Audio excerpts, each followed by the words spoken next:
Now, a lot of fans have been asking for different character portraits as well as different characters to play as. Maybe the same powers, maybe instead of Jay Proudmore having like a no mage.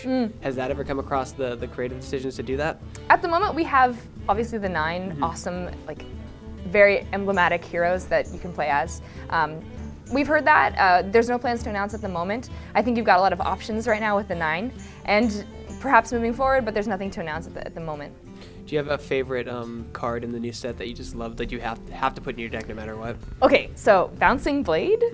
I am going to admit it. Hi, I'm Rachelle, and I'm a Control Warrior. I am very excited to put that in my Control Warrior deck. Bouncing Blade is a warrior-only spell. It costs 3 mana, and the way it works is it does 1 damage to a minion over and over again until a minion on the board dies. So, as you might imagine with a Control Warrior, where Enrage is a big deal, that's going to do great things for the future of my Control Warrior. There's nothing changing in the ranking system. It's still going to be the same moving forward, where you get to rank 20 in the season, you get the card back, and you can still work your way up towards Legend. I'm still doing that myself. I'll get there one day. So no big changes coming there. So why do you think Hearthstone has taken off so globally as far as the esports scene? You know, from the very beginning with Hearthstone, we found just internally while we were developing that we had a productivity problem when anybody was playing the game.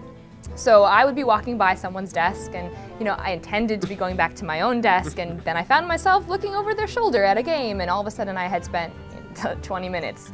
So that kind of experience, kind of the watching experience, is something that I think translates on a large scale, and we've seen it with friends playing in their own, you know, fireside gatherings. We've seen it in the esports community. I think that's a big reason. Not only is the game in itself, when you're behind the driver's seat, incredibly fun to play, but it's also fun to watch.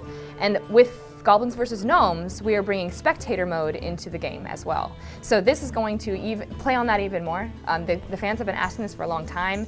We've been doing it internally for a long time. We finally were like, you know what, this is a good idea. Let's put it in there for them. So spectator mode is going to really be a game changer there, and I think it's going to invite even more, you know, warmth and hearth-friendly, tavern-like camaraderie, where you can watch your friends play when you're not even sitting right behind them.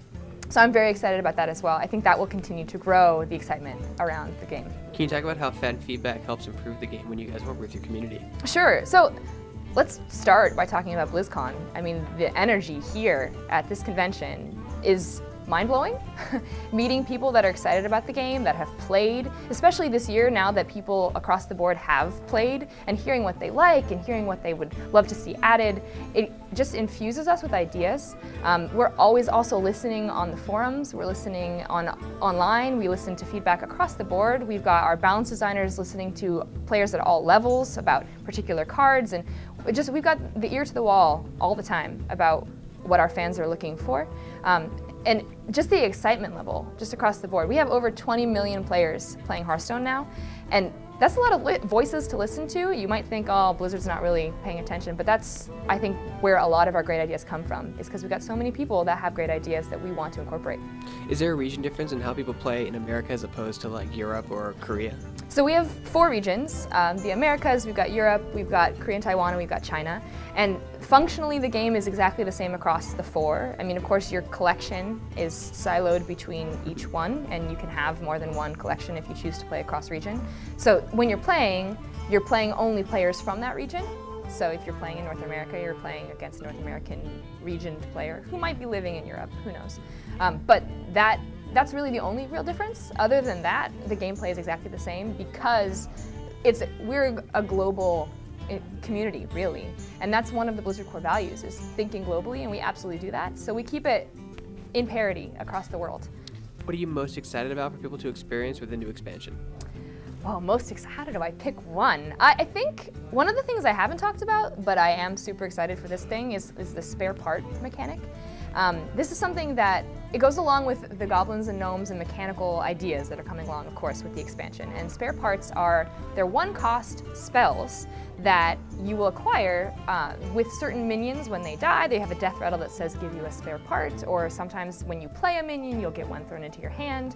And there are 7 of them, but they do little things. They add little gizmos and gadgets and widgets to the minions on your board, or perhaps to your opponent's minions if you would like to do it that way.